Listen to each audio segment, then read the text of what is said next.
हरियाणा हरियाणा हरियाणा हरियाणाचा महाराष्ट्राचा संबंध काय? मग जर हरियाणाचा संबंध आहे तर जम्मू काश्मीरचा पण संबंध आहे. सांगा जम्मू काश्मीरचंही बोला.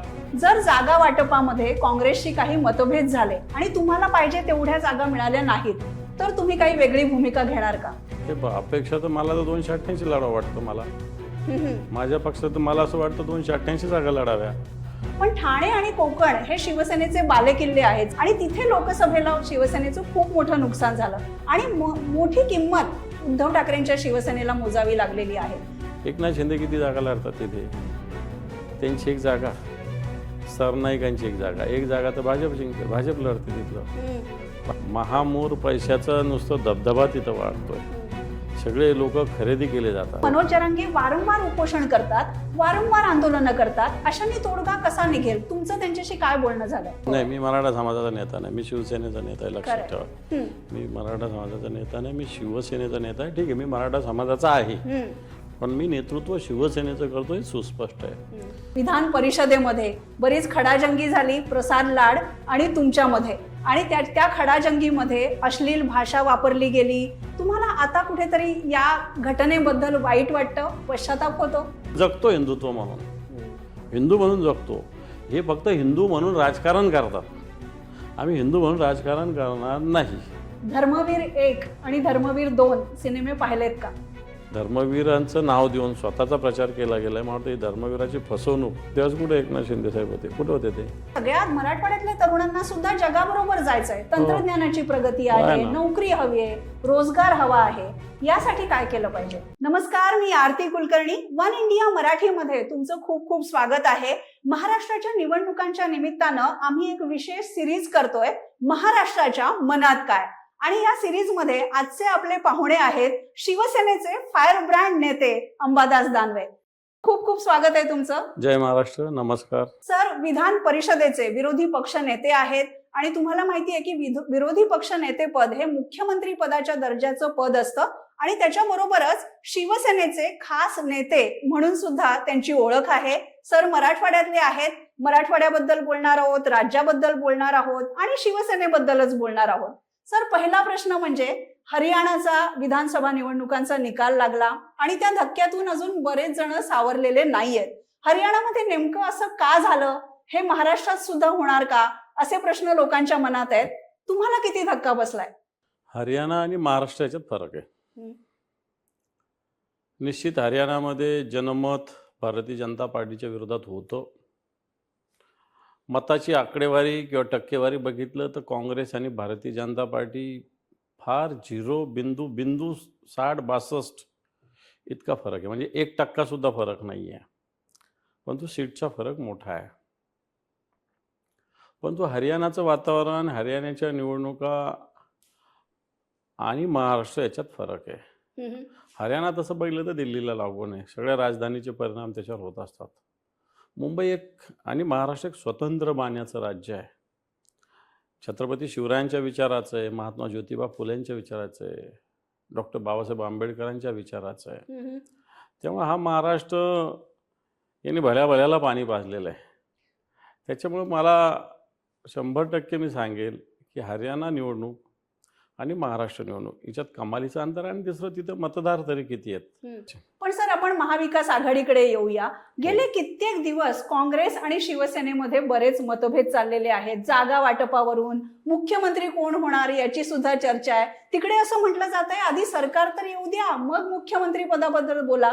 तर आता काँग्रेसशी तुमचं काय बोलणं चाललंय? हे आधी जागा वाटप महत्वाचं आहे आणि ते मला असं वाटतं आता लवकरच पूर्ण होईल आणि ते सुरळीतपणे होतंय. त्याच्यात फार काही अडचण नाही.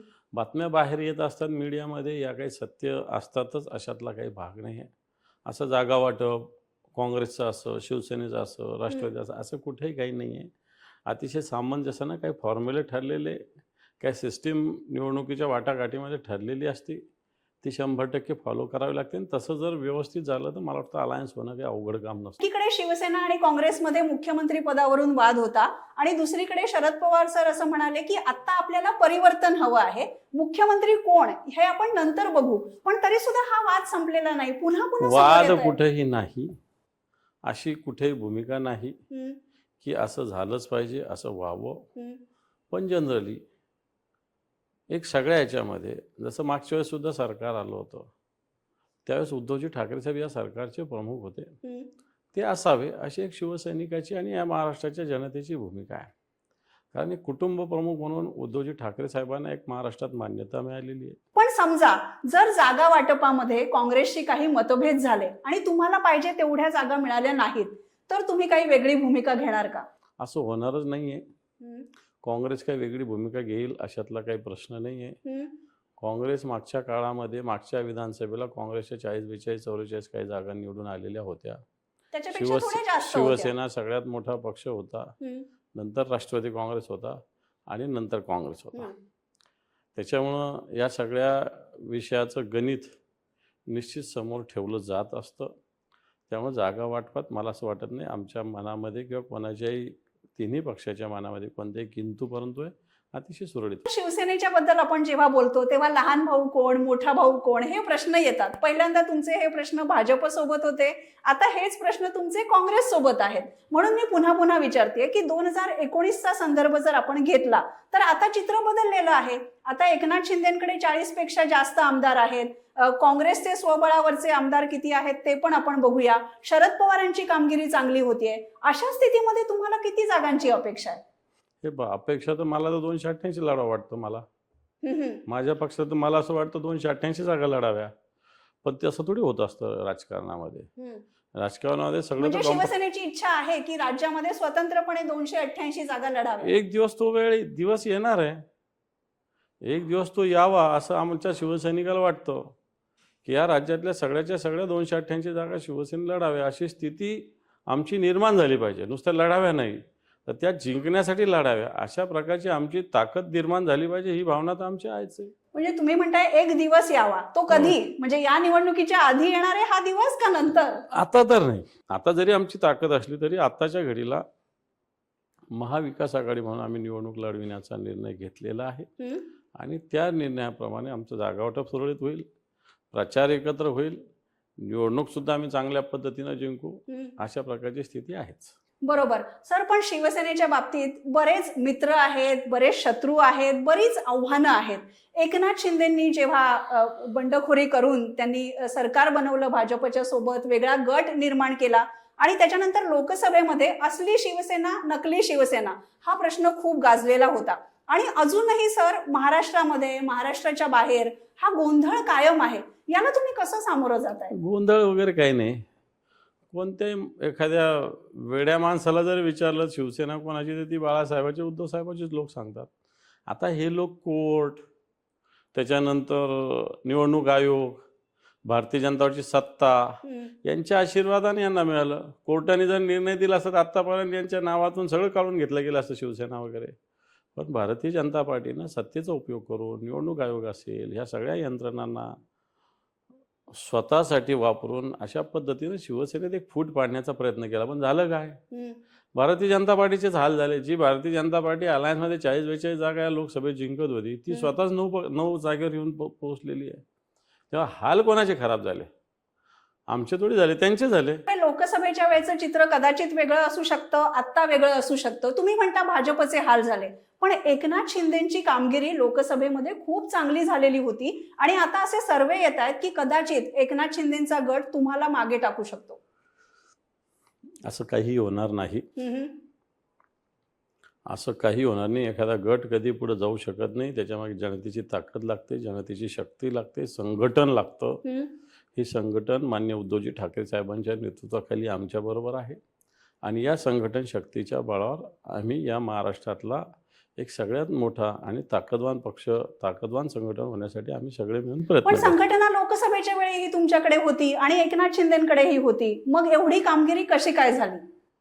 मला असं वाटतं आपण त्याचा अभ्यास चांगल्या पद्धतीनं करा. धनशक्तीचा वापर ज्या पद्धतीनं होतो, सत्तेचा दुरुपयोग ज्या पद्धतीनं होतो, ठीक आहे आम्ही काही ठिकाणी निश्चित कमी पडलो असू, परंतु मला वाटतं विधानसभेत या जिथं जिथं आम्ही कमी पडलो तिथं 100% दुरुस्ती होणार. तुम्ही म्हणताय की सत्तेचा दुरुपयोग केला गेला, फार गंभीर आरोप तुम्ही केलेले आहेत. पण त्याबरोबरच भाजप आणि शिवसेना म्हणजे मूळची शिवसेना यांची एक नॅचरल अलायन्स होती, नैसर्गिक युती होती आणि त्याचा फायदा एकनाथ शिंदेंना झाला. त्यांच्याकडे मतं ट्रान्सफर झाली, पण त्या प्रमाणामध्ये उद्धव ठाकरेंच्या शिवसेनेची कामगिरी जेवढी व्हायला हवी होती तेवढी झाली नाही. आता विधानसभेमध्ये काय सुधारणा करणार?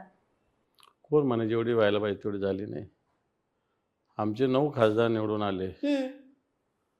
बाकी आम्ही जवळपास सगळ्या ठिकाणी दुसऱ्या नंबरवरच राहिलेलो आहे, एक जागा वगळता. पण एकनाथ काही शिंदेच्या पराभव- उमेदवारांमुळे तुमचं मोठं नुकसान झालं. ते ठीक आहे ना, आता राजकारणात होत असतं. आता आमची एक सीट तर हिरावून घेतली गेली मुंबईची, अमोल कीर्तीकरांची. बाकी आमची हातकणंगलेची थोड्या फरकांनी हिरावून पडली. घेतली म्हणजे म्हणजे बघा ना, निवडणुकीत कसा जोड झाला पाहिजे. 51 का 45 मताने ती सीट गेली, जी जिंकलेली जाहीर केली, नंतर आम्ही हारलो. कारण आम्ही पोस्टल मतदान, आता त्याच्यात न्यायालयात चालू आहे ती प्रोसेस. त्यामुळे आमची जागा म्हणजे निवडून आलेली जागा शासकीय यंत्रणेच्या बळावर, दबावावर त्यांनी घेतली. मग तुमची लढाई आता कोर्टामध्ये सुरू आहे. तुम्ही आता हातकणंगलेचा उल्लेख केलात. हातकणंगले, सांगली, मुंबईची जागा याच्यावरून जे वाद निर्माण झाले काँग्रेस आणि शिवसेनेमध्ये ते कधी सुटलेच नाहीत. आता विधानसभेमध्ये सुद्धा जर असे वाद झाले तर महाविकास आघाडीचं नुकसान होऊ शकतं. मला वाटतं तुम्ही सगळ्या महाविकास आघाडीचं नुकसान वगैरे एवढंच विचारताय. ह्या सगळ्या गोष्टी राजकारणात होत असतात. हे काही नवीन आहे अशातला भाग नाही. समोरच्यांचं कधी बोलले का तुम्ही? का तो विचार केला का तुम्ही?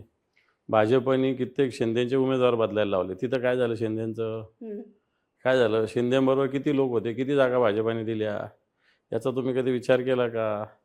मला असं वाटतं तुम्ही शिवसेना हे झालं ते झालं, बरोबर आहे. तर आमचं काय अपेक्षा होती लोकांना? आमचं सगळं अलायन्स मिळून 33 जागा आलेल्या आहे. आणखी याच्यावरती काय यश पाहिजे? 48 पैकी हे लोक स्वतः 45 पार जाणार म्हणत होते. शिवसेना भोपळा फोडणार नाही म्हणत होते. आम्ही जागा जिंकल्या ना, 9 जिंकल्या ना. यांचे वक्तव्य ऐका ना, भोपळा फोडणार नाही म्हणत होते शिवसेना, 9 जागा जिंकल्या. आमचे उरले होते, आमच्यातले खासदार गेले होते, यांच्याकडे 12 खासदार गेले होते. किती आले यांचे? मग यांचा तर पराभव झाला, हे तुम्हाला दिसतच नाही. आमच्याकडे तर 4च उरले होते, आमचे 9 झाले. त्यांच्याकडे 12 होते, त्याचे 7 झाले. सर, जसं क्रिकेटची उदाहरणं दिली जातात, स्ट्राईक रेट बद्दल बोललं जातं, पण शेवटी जिंकणारा जो असतो त्यालाच क्रेडिट दिलं जातं. मुंबई, ठाणे, म्हणजे मुंबईमध्ये तर शिवसेनेची कामगिरी चांगली झाली, पण ठाणे आणि कोकण हे शिवसेनेचे बालेकिल्ले आहेत सर. आणि तिथे लोकसभेला शिवसेनेचं खूप मोठं नुकसान झालं आणि मोठी किंमत उद्धव ठाकरेंच्या शिवसेनेला मोजावी लागलेली आहे. तिथे तुमची काय रणनीती असेल? हे पहा, निवडणुकीत पराभव झाला, पण प्रत्येक विधानसभेचा जर विचार केला, समजा सिंधुदुर्ग, रत्नागिरी विधानसभा, यातल्या 3 विधानसभा क्षेत्रामध्ये आम्ही पुढे होतो, 3 मध्ये मागे राहिलो. मग आमची कामगिरी खराब झाली का? तुम्ही म्हणणार नाही झाली. बरं. रायगड विधानसभेमध्ये आताही आमचे काही मतदारसंघ ताकदीचे आहेत, काही 1, 2, 3 नव्हते, पराभूत झालो. पुन्हा कोकणाचा विचार केला तर पुण्यातला जो मावळ मतदारसंघ आहे, खालचे 3 मतदारसंघ, वरचे 3 मतदारसंघ, खालचे जे कोकणातले 3 मतदारसंघ ते आम्ही चांगली कामगिरी केलेली. मग तुमचं म्हणणं आहे की विधानसभेला तुम्ही इथे बाजी माराल? हो. पण सर, ठाण्याचं काय? Thane is equal to Eknath Shinde असं समीकरण झालेलं आहे आता. मला असं वाटतं या निवडणुकीत ते बदलेल. एकनाथ शिंदे किती जागा लढतात तिथे? त्यांची 1 जागा, सरनाईकांची 1 जागा, 1 जागा तर भाजप जिंकते, भाजप लढते तिथलं. बाकी कुठं लढतं एकनाथ शिंदे? तिथं भाजप मोठ्या प्रमाणावर लढतो. आणि आज सर्रास सत्तेचा गैरवापर ठाण्यामध्ये, कल्याणमध्ये, डोंबिवलीमध्ये या सगळ्या ठिकाणी चालू आहे. महामूर पैशाचा नुसतं दबदबा तिथं वाढतोय.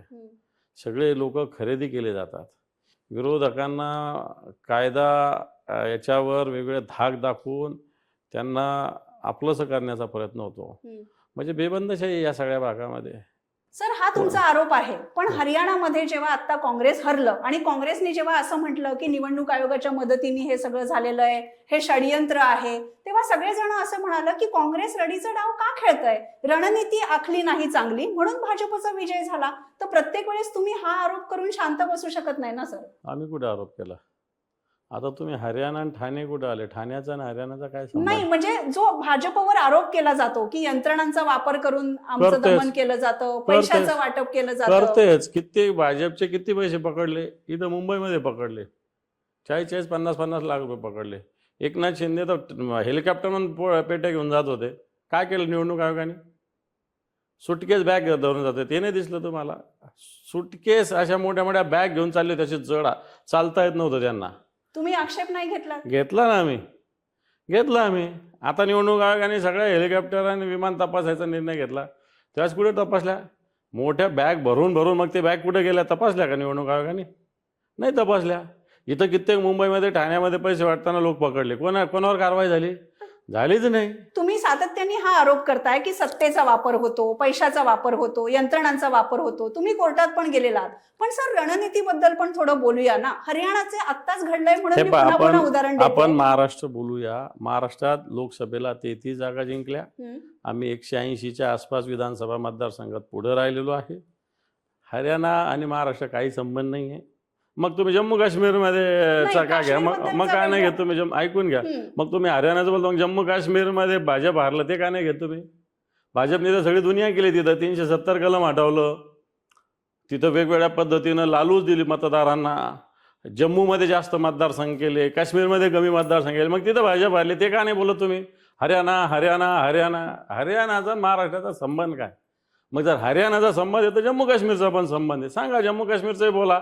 काय झाले भाजपच्या सर, हालती? संबंध कसा आहे ते सांगते. विधानसभा मतदारसंघ छोट्या, म्हणजे एक 3-3.25 लाखाचा जर आपण धरला, आणि महाराष्ट्रामध्ये महाविकास आघाडी, महायुती, एवढी सगळी कॉम्बिनेशन्स आहेत, प्लस तिसरी आघाडी, राज ठाकरे, प्रकाश आंबेडकर यांच्यासारखे छोटे छोटे पक्ष, अशा सगळ्यांना भाजपने जर तुमच्या विरोधात उभं केलं तर मतं फुटू शकतात आणि शेवटी तुम्हाला याचा फटका बसू शकतो. हे पहा, निवडणुकीत हे फटके बसणं किंवा मतं घेणारे लोक उभा करणं ही टॅक्टिसेसचा भाग असतो. बरोबर. ते त्यांचे टॅक्टिसेस करतात पैशाच्या बळावर, धनशक्तीच्या बळावर. ते वापरतात. कोणाला वापरत असतील ते त्यांचा प्रश्न आहे. आता आम्ही ताकदीनं सामोरं जाणं हा आमचा प्रश्न आहे. त्यामुळे मला असं वाटतं निवडणूक हा टॅक्टिसेस आहे.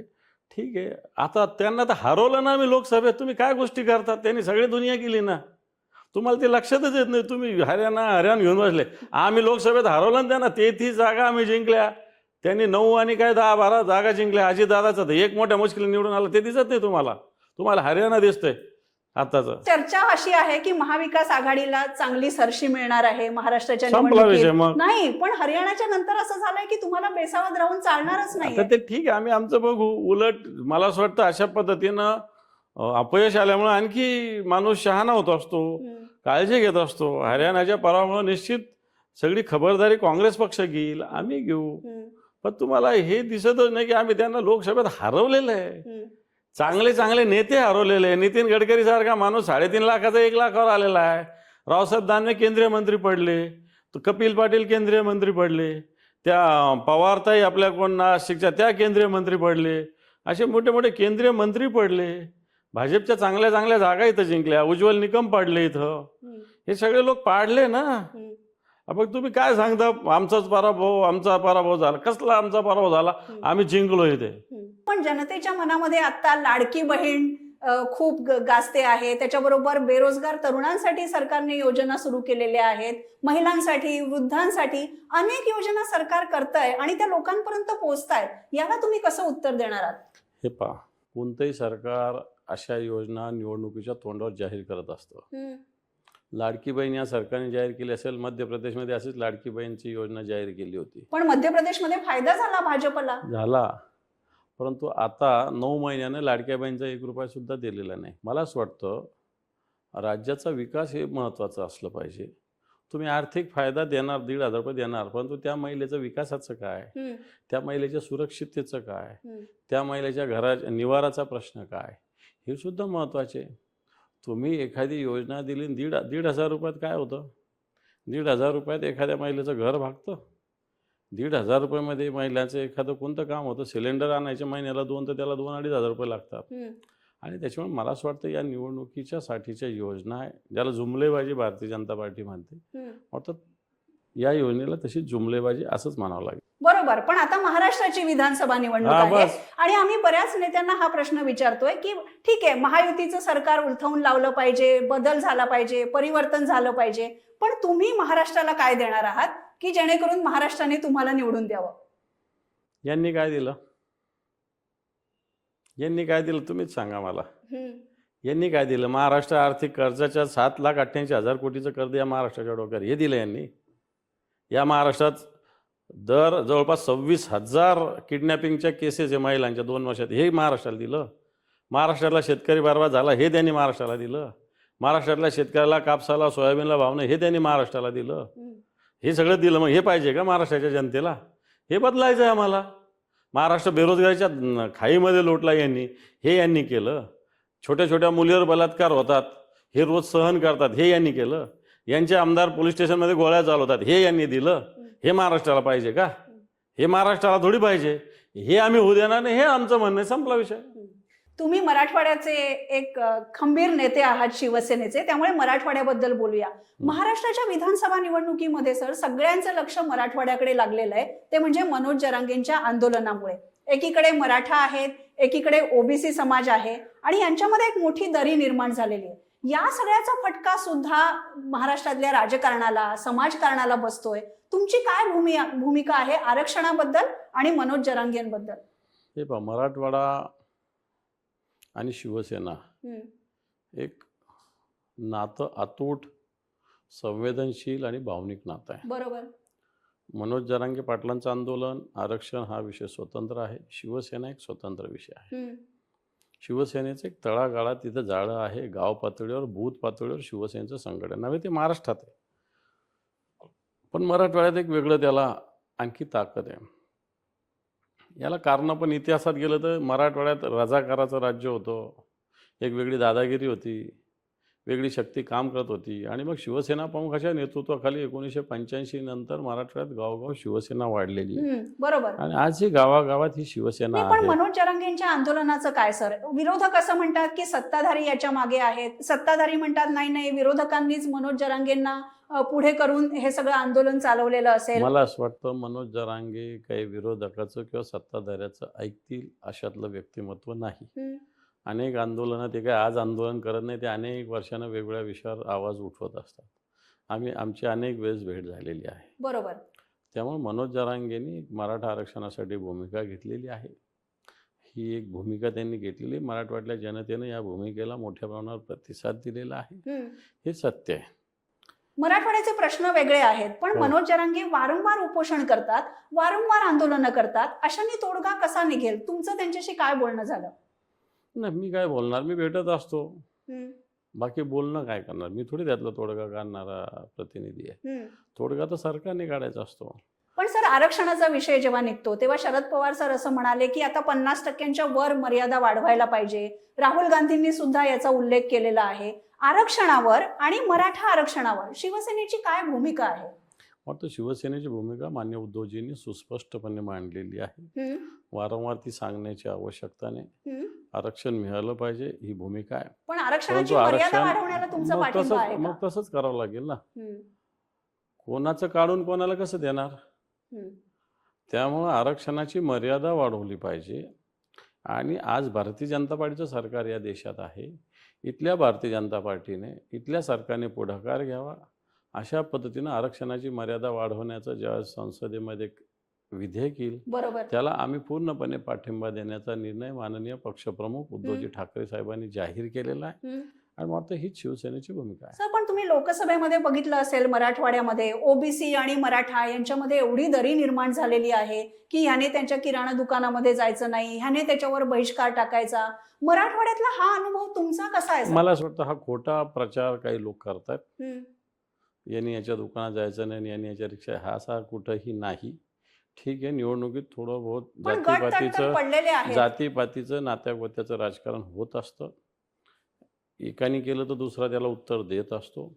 परंतु जो अपप्रचार मराठवाड्याचा होतोय, काही भागात, एखाद्या जिल्ह्यात, एखाद्या तालुक्यात, काही ठिकाणी झालं असेल, परंतु हे मराठवाड्यात नाही. आम्ही रोज मराठवाड्यात फिरत असतो. खेडेपाडे, गावापाड, दीन दलित दुबळा सगळे समाज, 18 पगड समाज, आम्ही सगळे सोबत असतो. निवडणुका येत असतात, निवडणुका जात असतात.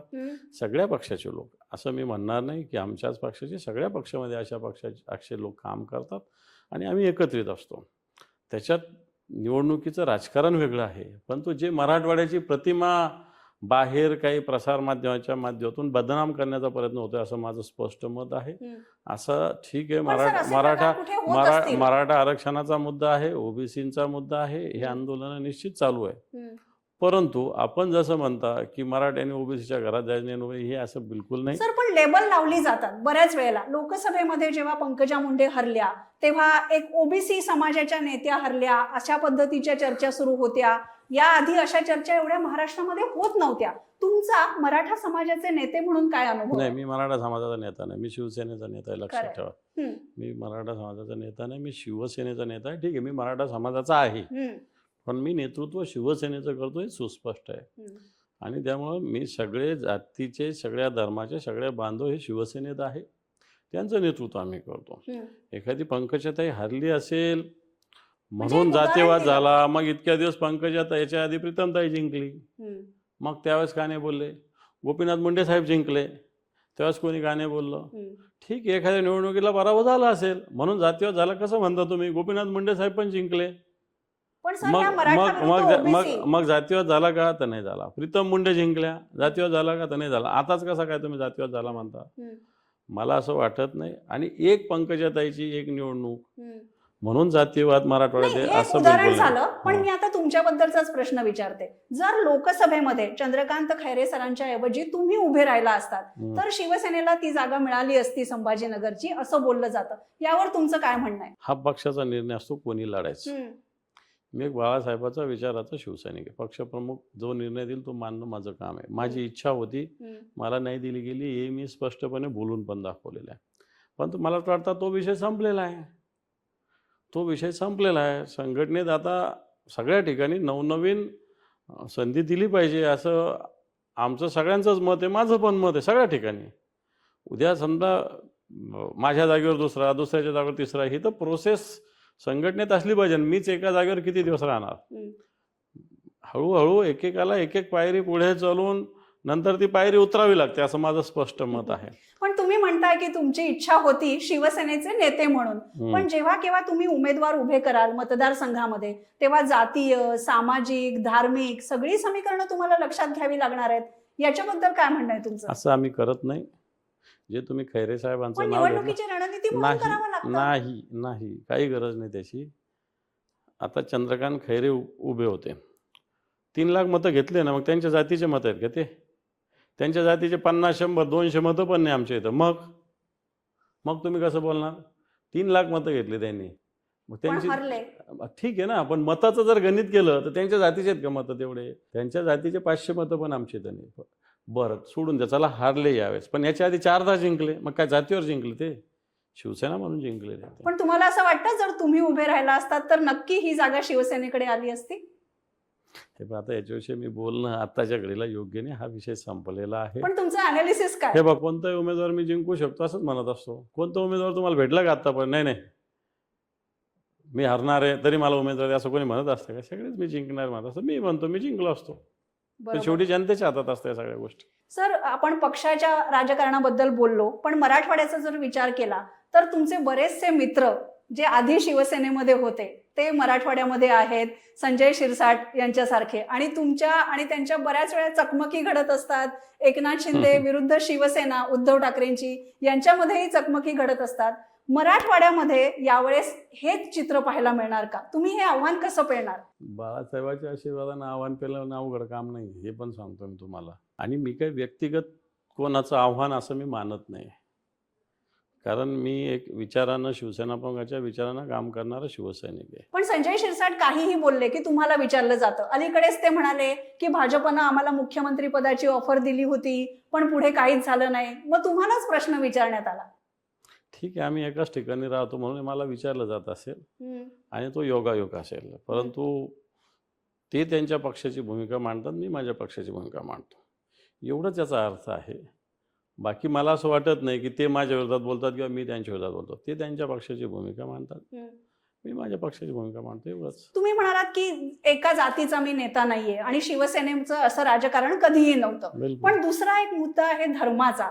शिवसेनेचं प्रखर हिंदुत्व, बाळासाहेबांचं प्रखर हिंदुत्व आधी होतं. तुम्ही आधी भाजयुमोमध्ये सुद्धा राहिलेला आहात आणि तुमची हिंदुत्वाबद्दलची वक्तव्य खूप गाजत असतात. पण आता महाविकास आघाडीच्या स्थापनेनंतर तुम्ही एक कॉम्प्रोमाइज केलाय तुमच्या हिंदुत्वाशी, असं बोललं जातं. बिलकुल नाही. शिवसेना हिंदुत्वादीच आहे, शिवसेना हिंदुत्वादीच राहणार. शिवसेनेचं हिंदुत्व हाच शिवसेनेचा विचार आहे आणि त्याच विचारानं आम्ही पुढे जात असतो. आम्ही कुठेही हिंदुत्वाशी कॉम्प्रोमाइज कुठेही केलेलं नाही. शिवसेनेनं राम मंदिर, पहिले मंदिर फिर सरकार शिवसेनेची घोषणा होती. मग मंदिर कोर्टाने त्याच्यात सगळा पुढाकार घेतलेला आहे. हिंदुत्वाचे कोणतेही विषय असो शिवसेना त्याच्यात हिरिरीनं सहभागी होते. परंतु हिंदुत्ववादी असणं म्हणजे का मुस्लिमाच्या विरोधात असलं पाहिजे का? हे शिवसेनेला मान्य नाही. मी हिंदुत्ववादी आहे, पण तुम्ही एखाद्या वेळेस मुस्लिम असाल तर तुमचा मी आदर केला पाहिजे. तुमच्या धर्माचा मी अनादर का करू? मी मंदिरात जात असेल, तुम्ही मस्जिदमध्ये जात असाल तर मला काय प्रॉब्लेम आहे त्याच्यात? ही चर्चा आधी अशी होत नव्हती. तेव्हा तुमचं प्रखर हिंदुत्व होतं आणि मुस्लिम समाजाच्या विरोधामध्ये सुद्धा बरंच बोलणं होत होतं. पण लोकसभेमध्ये जर पाहिलं तर बरीच दलित आणि मुस्लिम मतं ही शिवसेनेकडे वळली, उद्धवजींकडे वळली आणि त्यामुळे तुम्हाला बोलताना हिंदुत्वाचा प्रचार करताना नक्की मर्यादा येत असणार. कुठंही नाही. तुम्ही एखादं उदाहरण द्या की हिंदुत्वाची जिथं गोष्ट आहे, जिथं बात आहे, तिथं शिवसेनेनं बाजूला सरकलेले बिलकुल नाही. शिवसेना भाजपचे नेते आरोप करतात की तुम्ही काँग्रेस सारख्या धर्मनिरपेक्ष पक्षाशी का नाही हातमिळवणी जावं? केली. मग अजितदादाचा कोणता पक्ष आहे? हिंदुत्वादी आहे का? नितीश कुमारचा पक्ष कोणता? हिंदुत्वादी आहे का? त्या चंद्राबाबूचा पक्ष काय हिंदुत्वादी आहे का? त्या काश्मीरमधली कोण ती होती, ती महबूबा मुफ्ती, ती हिंदुत्वादी होती का? त्याचाही खुलासा करा भारतीय जनता पार्टीने. आज चंद्राबाबू नायडू किंवा नितीश कुमार हे हिंदुत्वादी आहेत का? एवढंच माझा भारतीय जनता पार्टीला प्रश्न आहे. ठीक आहे, भारतीय जनता पार्टीचं हिंदुत्ववादी हे राजकारणाशी संबंधित आहे. आमचं राजकारणाशी आम्ही जगतो हिंदुत्व म्हणून, हिंदू म्हणून जगतो. हे फक्त हिंदू म्हणून राजकारण करतात. आम्ही हिंदू म्हणून राजकारण करणार नाही आणि करायचंही नाही. आम्हाला हिंदुत्व जगलं पाहिजे असं आमचं मत आहे. हिंदुत्व एक व्यापक विचारसरणी आहे. हिंदुत्व काही संकुचित विचारसरणी नाही. ही आमची भूमिका आहे शिवसेनेची. याच्यात काय वाव काय? हिंदुत्व असणं म्हणजे काय मुसलमानाला रोज शिव्या दिल्या पाहिजे का? जो चुकला मुसलमान त्याला शिव्या दिल्या पाहिजे. हिंदू चुकला म्हणजे त्याला काय शिव्या नाही द्यायच्या का? त्याला का नाही लाद घालायची? त्यालाही घातली पाहिजे ना. तो कोण पुण्याचा एक मागे शास्त्रज्ञ होता, तो आपल्या देशाचं सगळं दुसऱ्या देशाला विकत होता, त्याला पण तर फासावर लटकवलं पाहिजे ना. मग तो हिंदू आहे म्हणून का त्याची काय पूजा करायची का? हे शिवसेनेला बेगडे हिंदुत्व मान्य नाही, बिलकुल नाही. शिवसेनेच्या दृष्टीनं सगळ्यात आधी देश, सगळ्यात आपला हिंदुस्थान आणि या हिंदुस्थानवर प्रेम करणारा तो सगळा हिंदू. बस बाकी काय भानगडी नाही. बाकी कोण मंदिरात जात असेल, मस्जिदमध्ये जात असेल, आपल्याला करायचं काय? हिंदुत्वाचा विषय निघाला म्हणून मला एक प्रश्न तुम्हाला विचारायचा आहे. राहुल गांधींच्या हिंदुत्वाच्या वक्तव्यानंतर विधान परिषदेमध्ये बरीच खडाजंगी झाली, प्रसाद लाड आणि तुमच्यामध्ये, आणि त्या खडाजंगीमध्ये अश्लील भाषा वापरली गेली. संसदीय पद्धतीने ती सगळी चर्चा झाली नाही असे आरोप झाले. त्याच्यानंतर तुम्हाला 5 दिवसांच्या निलंबनाच्या कारवाईला सुद्धा सामोरं जावं लागलं. तुम्हाला आता कुठेतरी या घटनेबद्दल वाईट वाटतं, पश्चाताप होतो का? पश्चाताप व्हायचा त्याच्यात कशासाठी? पश्चाताप व्हायचा? जे बोललो शिवसैनिक आहे मी, बोललो. मला पश्चाताप व्हायचं काही कारणच नाही आहे. स्पॉन्टेनियस बोललो. उगत तोंड देखलं बोलण्याला काय अर्थ? जे मनात आलं ते बोलून टाकलं मी बाळासाहेबांच्या विचार शिवसैनिक आहे. पार पोटात एक आणि ओटात एक, काय भानगडी नाही आमच्या. मी बोलून टाकलं. कारण ज्या पद्धतीनं मला हिंदुत्व, शिवसेनेला काय हिंदुत्व शिकवणारे लोक? आमच्यावर 70 केस आहे पोलीसमध्ये, हिंदुत्वाच्या केसेस आहे, सगळ्या प्रकारच्या केसेस आहे, आणि आम्हाला हिंदुत्व शिकवणारे लोक.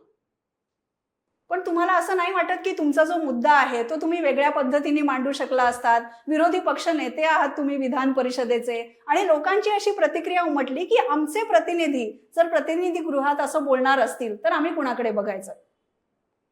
हे पहा, तुम्हाला कोण भेटलं मला माहीत नाही, पण आमच्या महाराष्ट्रातले सगळे शिवसैनिक खुश झाले. असंच उत्तर दिलं पाहिजे. भाजपचे टोळ्या आहे ना यांना असंच उत्तर दिलं पाहिजे. अशा पद्धतीनं मस्ती करतात ना, याला मस्तीनं डबल मस्ती कोण उत्तर दिलं पाहिजे, असं माझं स्पष्ट मत आहे. त्यामुळे तुम्हाला कोण भेटलंय, चांगलं नाही केलं, मला तर अजून एक माणूस भेटला नाही. व्हिडिओवर कमेंट आहेत अशा सर? चालते, कमेंट येत असतात रोज. कमेंट काही टाकले म्हणून काय झालं? बोगस अकाउंट असतात ते, काही कोणाच्या काही कमेंट काही नाही त्याच्यात. बरं, हिंदुत्वाचाच विषय निघाला आहे आणि शिवसेना आणि हिंदुत्व, तुम्ही म्हणालात की आम्ही हिंदुत्ववादी आहोतच. तुम्ही जेव्हा आधी भाजयुमोमध्ये होतात आणि त्याच्यानंतर तुम्ही शिवसेनेमध्ये आलात, आता अनेक वर्ष तुम्ही शिवसेनेच्या माध्यमातून राजकारण करताय.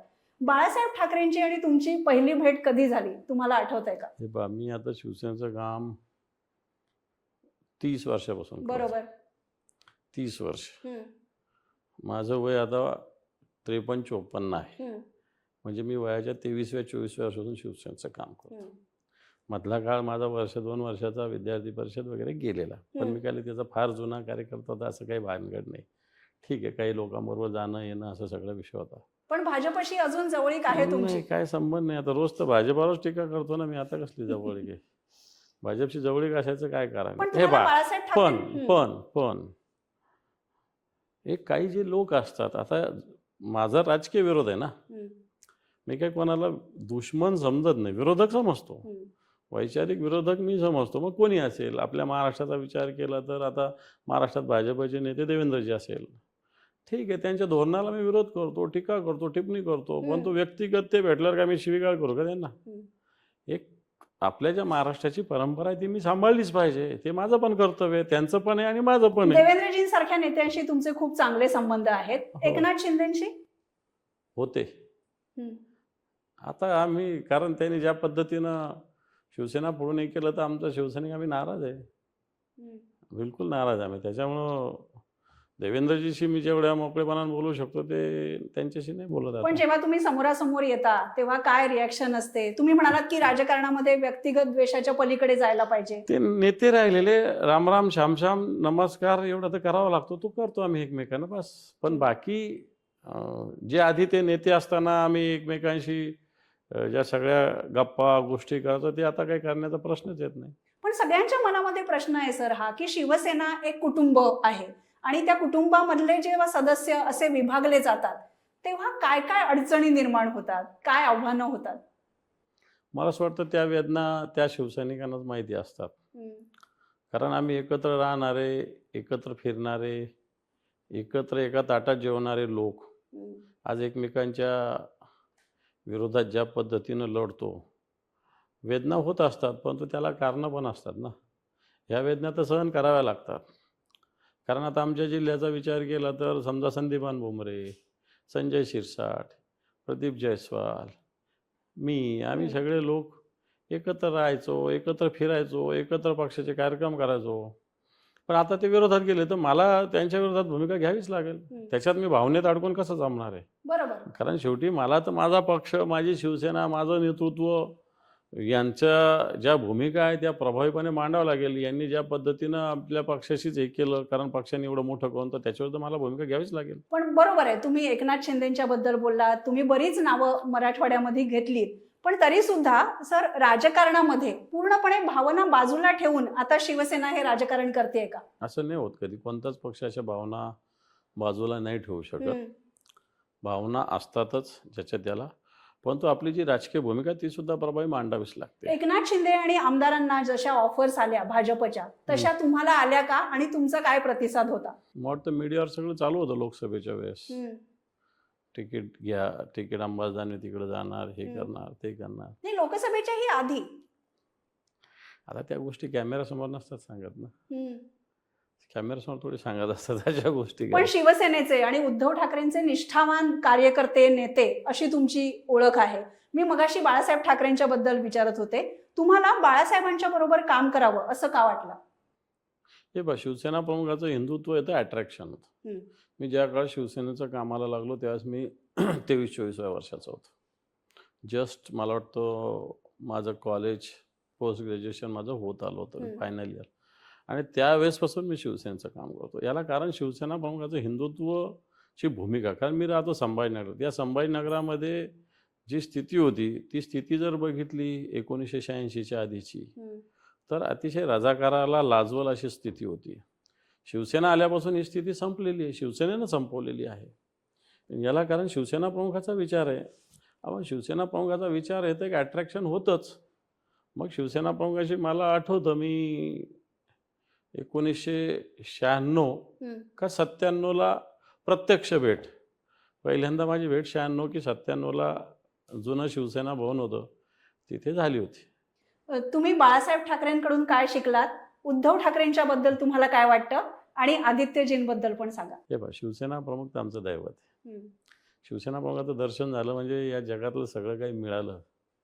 म्हणजे आता जगात आपल्याला किंवा संघटनेत काही मिळवायची गरज नाही, शिवसेना प्रमुखाचं दर्शन झालं हे सगळ्यात महत्त्वाचं. शिवसेना प्रमुखांनी मला 2004 साली जिल्हा प्रमुख केलेलं आहे. हम्म. 2004 साली ज्यावेळेस मी वाटतो वयाचा 32-33व्या वर्षी मी जिल्हा प्रमुख झालो. म्हणजे पण त्यांची एखादी अशी गोष्ट की जी तुम्हाला सांगावीशी वाटते? नाही, अनेक वेळेस भेटीगाठी आमच्या झाल्या. महापालिकेच्या निवडणुकीच्या तिकीट वाटपाचे असेल, अन्य काही नियुक्त्या करायच्या असेल, अन्य काही विषयात शिवसेना प्रमुख आम्हाला बोलवत असत सतत. हम्म. बोलवून सगळ्यांशी चर्चा कधी करायची, भीती नाही बोलायची. वाटली तुम्हाला? दरारा नाही वाटला? नाही, दरारा कसा वाटेल, ते आमचं दैवत आहे. आदर केला पाहिजे. तर भीती का वाटायची शिवसेना प्रमुख? त्यांचा आदर. हम्म. भीती तर आहे शिवसेना प्रमुखाविषयी. भीती नसेल अशातला काय भाग? कारण शिवसेना प्रमुखांना जायचं म्हणजे सगळ्यात आधी भीती. पण नंतर बोलायचं तर त्याच्या पुढची भीती शिवसेना प्रमुखाबद्दल होतीच. अनेक उदाहरणं आहे. आता ते काही कॅमेरासमोर काही गोष्टी नाही पण आता सांगता. उद्धवजींबद्दल बोलूया की तुम्ही त्यांच्या अगदी खांद्याला खांदा लावून काम करताय आणि आता महाराष्ट्राच्या विधानसभा निवडणुकीमध्ये तुम्ही मराठवाड्यामध्ये आणि राज्यामध्ये फिरणार आहात. तुम्हाला काय वाटतं उद्धवजींच्या नेतृत्वाबद्दल आणि आत्ताच्या उद्धव ठाकरेंच्या शिवसेनेबद्दल?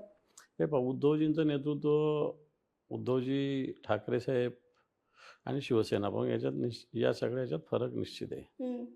उद्धवजी एक सगळ्यांचं ऐकून घेणारे, सगळ्यांना सोबत घेणारे, सगळ्यांशी संपर्क ठेवणारे, अं, असा त्यांचा एक जनरली स्वभाव आहे. हम्म.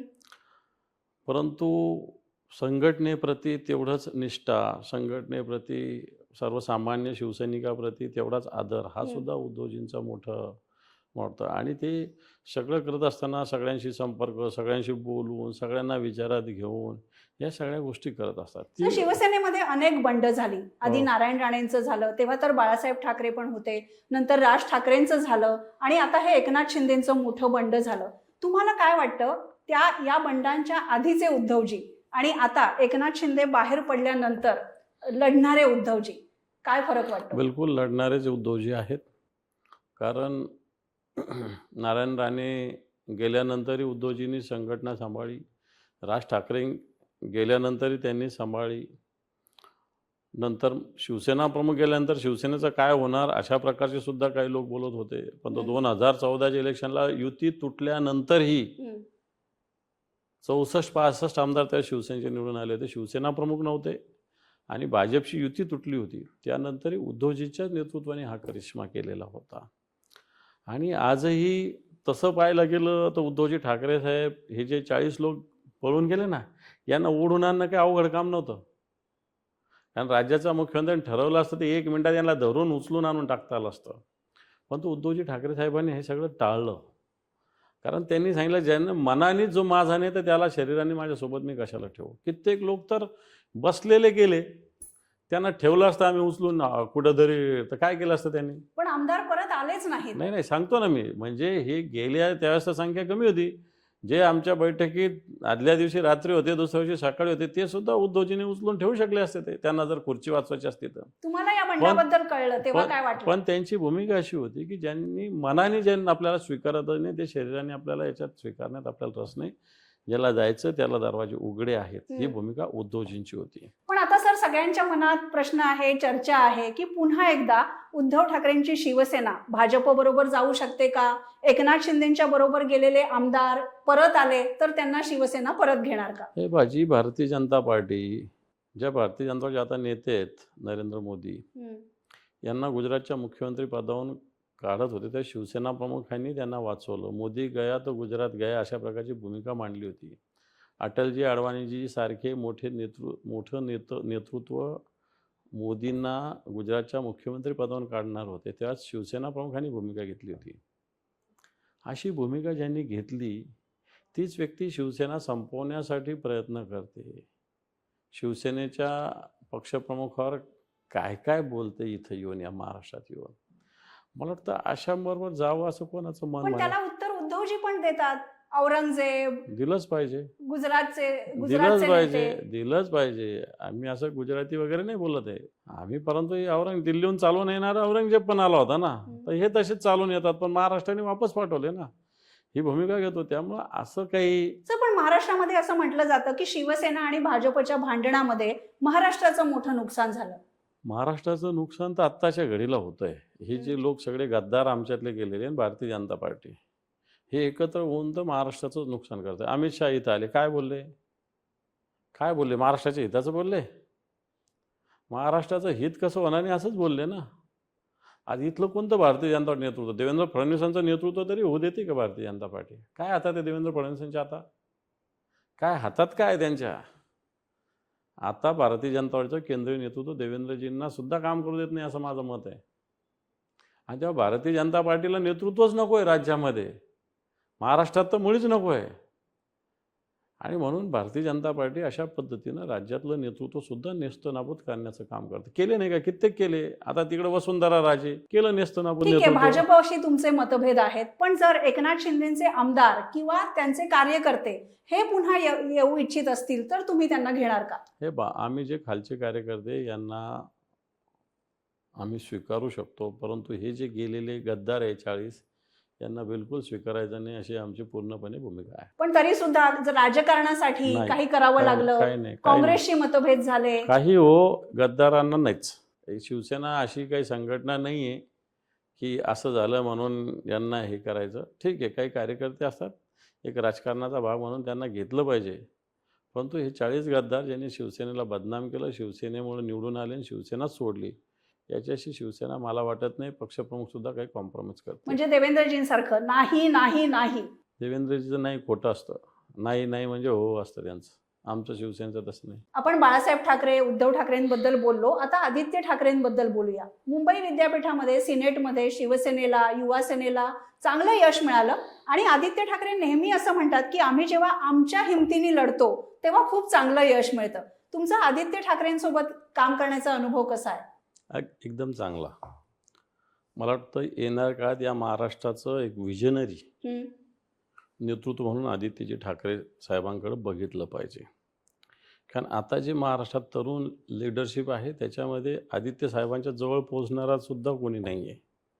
जे मोठे सिनियर ज्यांनी 25-25 वर्ष राजकारणात काम केलं त्याच्या पुढचं त्यांचं विजन या महाराष्ट्राविषयी आहे. आणि मला असं वाटतं ते शिवसेनेचे नेते आहेत आमचे, त्याविषयी तर आदर आहेच, परंतु एक हाही अभिमान आहे की आमच्यातला एक तरुण नेता, आमच्या पक्षाचा, आमचा नेता, एक एवढा विजनरी, सगळ्या विषयामध्ये एक वेगळा वेगळा अभ्यास आणि येणाऱ्या काळात या महाराष्ट्राचं परिवर्तन करण्याचा ध्यास, अशा पद्धतीनं असणारं आदित्यजींचं नेतृत्व मला असं वाटतं शिवसेनेचं आहे. महाविकास आघाडीमध्ये जर काँग्रेसला जास्त जागा मिळाल्या तर ज्याचा जास्त जागा तो मुख्यमंत्री झाला तर शिवसेना उपमुख्यमंत्रीपद घेणार का? आदित्य ठाकरेंचं भवितव्य तुम्हाला काय वाटतं? हे पण मी सांगितलं की येणाऱ्या काळात आदित्यजी ठाकरे साहेब या महाराष्ट्राचं नेतृत्व करतील एवढी त्यांच्या मनगटात ताकद आहे असं मला वाटतं. नव्हे आहे, वाटतं नाही असं मला 100% गॅरंटी आहे. आणि बाकी तुम्ही बोलले या विषयाला, कपोलकल्पित विषयाला काही अर्थ नाही. कोण झालं तर कोण होईल, मला असं वाटतं सगळ्यात आधी यांचा पण नेतृत्व बरोबर आहे, पण मुख्यमंत्री शिवसेनेचाच, हे फायनल आहे का तुमचं? हे बा, मी असं बोललेलोच नाही.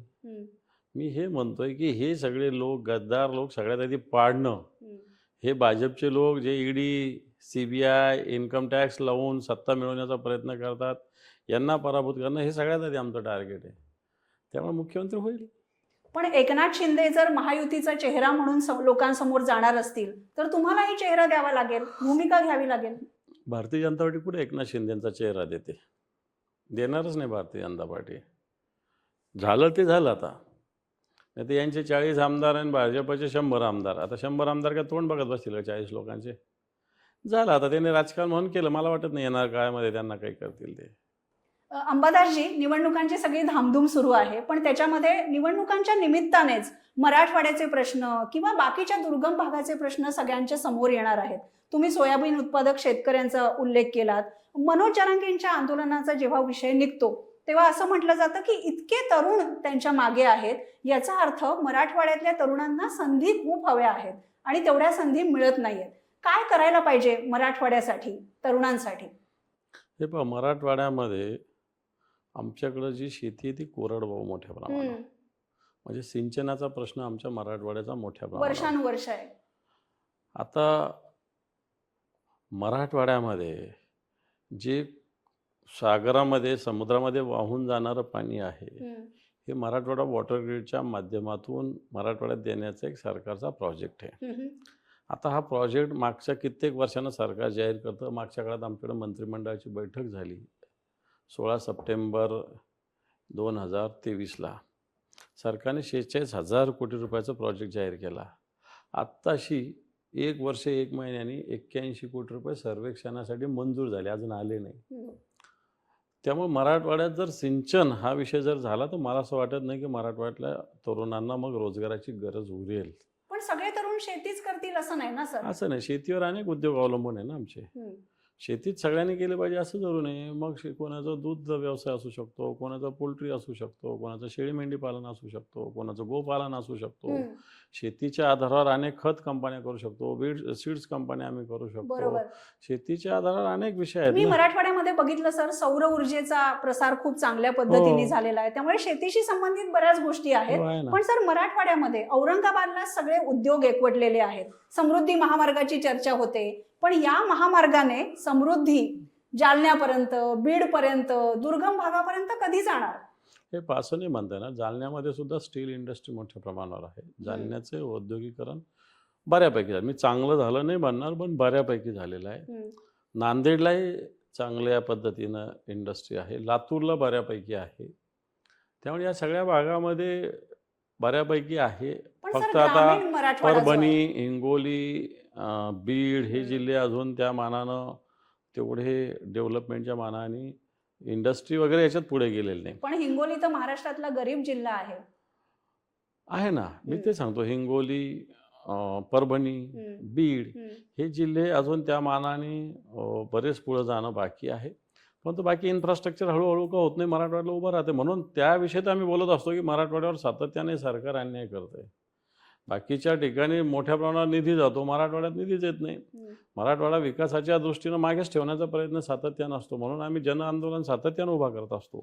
पण माझं मत आहे की सगळ्यात आधी सिंचनाचा प्रश्न, जो 46,000 कोटी रुपये माध्यमातून मराठवाडा वॉटर ग्रीड सारखा प्रकल्प, कित्येक जुने प्रकल्प आमचे 1960-62चे काही प्रकल्प अजून झालेले नाही.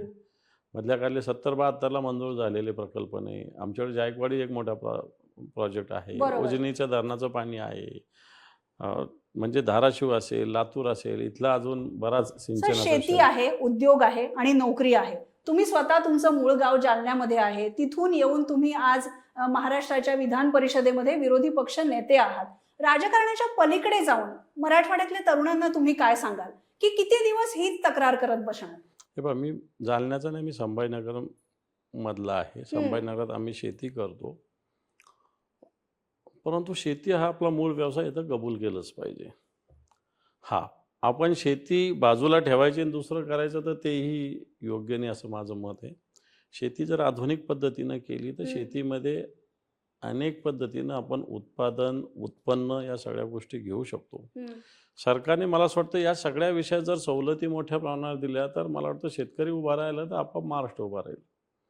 म्हणून या सगळ्याच्या सवलतीची आवश्यकता आहे, किंवा सवलती प्रत्येक याच्यात गरज नाही, परंतु निश्चित बी बियाणं असेल, खत असेल, दुष्काळ परिस्थिती असेल, दुष्काळ परिस्थिती येऊ नये याच्यासाठी सिंचनाचं जर सरकारने व्यवस्था तुम्ही केली. शेतीचा मुद्दा म्हणताय, हा अगदी बरोबर आहे सर. पण सगळ्या मराठवाड्यातल्या तरुणांना सुद्धा जगाबरोबर जायचंय. तंत्रज्ञानाची प्रगती आहे, नोकरी हवी आहे, रोजगार हवा आहे. यासाठी काय केलं पाहिजे? बरोबर ना. रोजगार आता जसं मी सांगितलं, संभाजीनगरला मोठ्या प्रमाणावर उद्योग आहे, अशीच नांदेडला झाले पाहिजे, असेच लातूरला झाले पाहिजे, असेच जालन्याला झाले पाहिजे, असेच धाराशिवला झाले पाहिजे. होतील ना. सरकारने जर चांगल्या पद्धतीने या सगळ्या गोष्टी केल्या तर होऊ शकतील. पण आत्ताच्या घडीला सरकार अशा पद्धतीनं मराठवाड्याला जसं पाहिजे तसं सगळं कोऑपरेट करत नाही, आणि म्हणून मराठवाड्यातल्या तरुणांना बेरोजगाराचा मोठा प्रश्न आहे. आमच्या एका संभाजीनगरचे 10,000 मुलं पुण्यामध्ये नोकरीला, 10,000 मुलं पुण्यामध्ये नोकरी करतात. मुंबईमध्ये आमच्या शहरातले मुलं आहेत. मला असं वाटतं यांना तिथल्या तिथं रोजगार देणं हे एक मोठं चॅलेंज आहे. तुमचं जर सरकार आलं तर मराठवाड्यासाठी काय कराल? हे पहा, सगळ्यात आधी उद्योगधंदे आले पाहिजे मोठे मोठे. आज आमच्याकडे एक बजाजचा उद्योग आला, या बजाजच्या बळावर जवळपास 5 लाख कामगार आमच्या इथं काम करतात. बजाजवर अवलंबून असणारे अनेक उद्योग आमच्याकडे सुरू झाले. आज असेच जर 1-2, आता काही उद्योग तर गुजरातला पळवले गेले. आमच्या इथलं बिडकीनला येणारा उद्योग तो गुजरातला पळवला गेला. आणि म्हणून असे उद्योग, समजा जालन्याचे सुद्धा स्टील इंडस्ट्रीचं व्यवस्थित डेव्हलपमेंट झालं. नांदेडला मधल्या काळामध्ये टेक्स्टाईलची इंडस्ट्री होती, ती जवळपास पूर्णपणे बंद होत आलेली आहे. पण याचं सगळं नीट पुनरुज्जीवन केलं. मग शेतीची प्रक्रिया, आता हिंगोलीला हळद प्रक्रियाचं केंद्र पाहत आहे, पण अजून काहीच सरकार करत नाही. लातूर वगैरे भागामध्ये सोयाबीनच्या प्रक्रियेचा मोठा उद्योग होऊ शकतो. या सगळे जर विषय झाले तर मला असं वाटतं बाहेर जायची गरज पडणार नाही. बरोबर, पण तरी सुद्धा स्पर्धेचं युग आहे, तरुणांना त्यांची प्रगती करायची आहे. जर आरक्षणाचा विषय निघतो तेव्हा हेच म्हटलं जातं की तुम्हाला आरक्षण मिळेल, पण नोकऱ्या कुठे आहेत एवढ्या सगळ्या? आणि त्याच्यातही तुम्ही तुमच्या प्रतिष्ठानच्या माध्यमातून स्पर्धा परीक्षांसाठी तरुणांना मदत करत असता. शिक्षणासाठी आणि आरोग्यासाठी काय केलं पाहिजे? हे पहा, शिक्षण तर सगळ्यात महत्त्वाचं आहे. आत्ताच मी थोड्या वेळापूर्वी आज मैदानावर गेलो, विना अनुदानित शाळेत शिकवणारे शिक्षक. पगार नाही यांना. यांना यायला यांच्या गाडीत पेट्रोल टाकायला यांच्याकडे 100 रुपये नसतात. असे शिक्षक काय विद्यार्थ्यांना शिक्षण देणार? आणि म्हणून हे शिक्षणाचं धोरण सरकारने याच्याकडे लक्ष देण्याची आवश्यकता आहे. गोरगरिबांच्या शाळा इथं शिकवणाऱ्या शिक्षकांना पगार मिळालाच पाहिजे. लागलं तर शाळा कमी करा, पण त्या प्रभावी करा. शिक्षकांनी आंदोलन सुद्धा बरोबर, केलं. प्रभावी करा. आज जिल्हा परिषदेच्या शाळेत आम्ही जायला तयार नाही, पण तो जिल्हा परिषदेच्या काही शाळा अशा आहे की ज्या अतिशय जबरदस्त क्वालिटीच्या आहे. महानगरपालिकेच्या शाळा काही जबरदस्त क्वालिटी, ह्या सगळ्या का होऊ शकत नाही? काय गरज आहे खाजगी शाळांची? अशी स्थिती येऊ शकते, महाराष्ट्रात आली पाहिजे. मला असं वाटतं सगळ्यांचे मुलं जिल्हा परिषदेच्या शाळेत जाऊ द्या. बरं, कलेक्टरचे मुलं असेल, आमदाराची मुलं असेल, खासदाराची मुलं येऊ द्या. कशा त्या शाळा सुधरत नाही? पण लोकांनी टाकायचे सामान्य माणसांनी तिथं, आणि आमचे मुलं बाहेर फॉरेनला पाठवायचे. याला काय अर्थ आहे? सर, राजकारणाच्या निमित्ताने तुम्ही जेव्हा मुंबईमध्ये वावरता आणि मराठवाड्यामध्ये जाता, काय फरक वाटतो तुम्हाला? मुंबईमध्ये मोठ्या प्रमाणात तोंडदेखलेपणा आहे, पॉलिश पण आहे, चेहऱ्यावर काहीतरी पण टाकलेलं आहे. कामाच्या संधी पण आहेत. हे केलं जातं. परंतु आमच्याकडे जे काही आहे हे कुठेही अतिशय जे काही खरं खोटं, पोटात एक पोटात एक काही नाही. आणि आमच्या गरजा कमी आहेत. मुंबईमध्ये गरजा जास्त आहेत.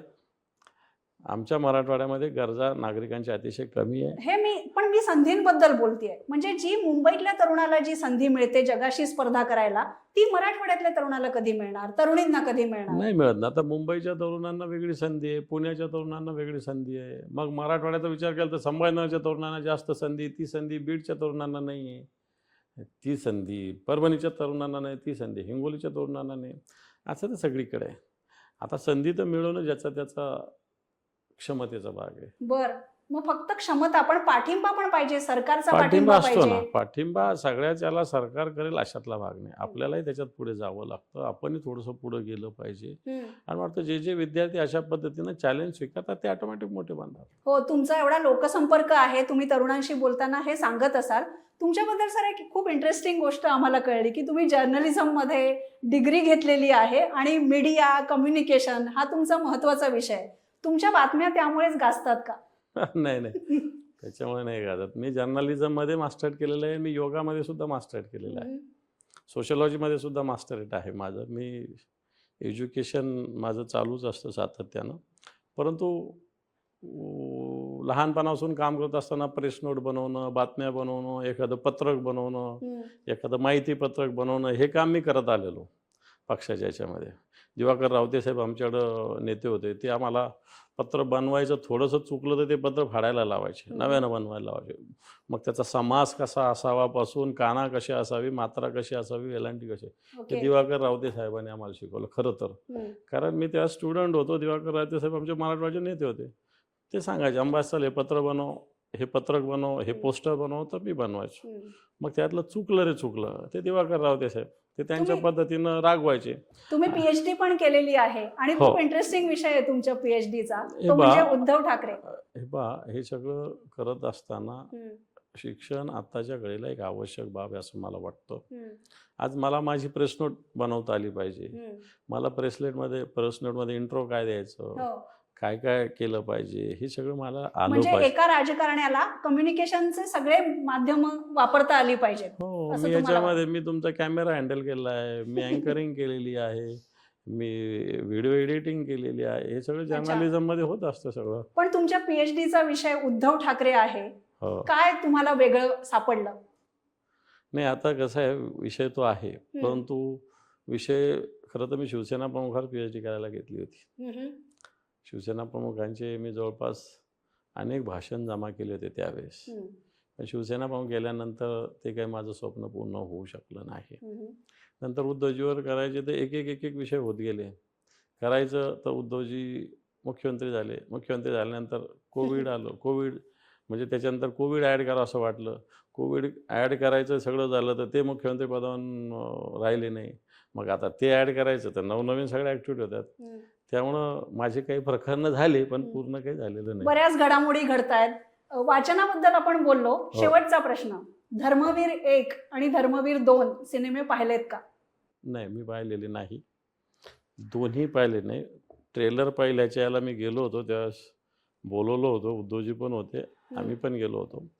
पण मी पिक्चर पाहिलेला नाही. 1 पण पाहिलेला आहे आणि 2 पण पाहिलेला नाही. म्हणजे क्लिअर स्पष्ट सांगायला काही हरकत नाही. पण बघायचा आहे का धर्मवीर सिनेमा कसा बनवला आहे? हे पहा, मला वाटतं सिनेमा पाहण्यापेक्षा आम्हाला आनंद दिघे साहेब माहीतच आहे ना. ते पिक्चरमध्ये काय व्हायचं, पिक्चरमध्ये तर काही रंगवून खोटाड्या बातम्या द्यायच्या, खोटाड्या त्याच्यात सीन दाखवलेले सगळे. पिक्चरमधले काय सत्य गोष्ट तेव्हाच कुठे एकनाथ शिंदे साहेब होते, कुठं होते ते? 2 मध्ये तर फारच बोगस दाखवलं, काही तर विनोद म्हणून मला पाठवलं काही जण त्यातले प्रसंग. 1 मध्ये तरी थोड्याशा काही गोष्टी होत्या, पण 2 मध्ये तर काहीच कामाचं नाही अशा प्रकारचा तो पिक्चर आहे. आनंद दिघे साहेब एक धर्मवीर म्हणून गाजलेले, एक शिवसेनेचे नेतृत्व म्हणून गाजलेले आहे. त्यांचा वापर मला वाटतं राजकारणासाठी फार करण्याची आवश्यकता नाही असं मला वाटतं. पण धर्मवीर सिनेमा लोकांमध्ये गाजतोय. एकनाथ शिंदेजी धर्मवीरच्या माध्यमातून लोकांशी संवाद साधतायत. धर्मवीरला उत्तर देण्यासाठी शिवसेनेचा कुठला सिनेमा असावा असं तुम्हाला वाटतं का?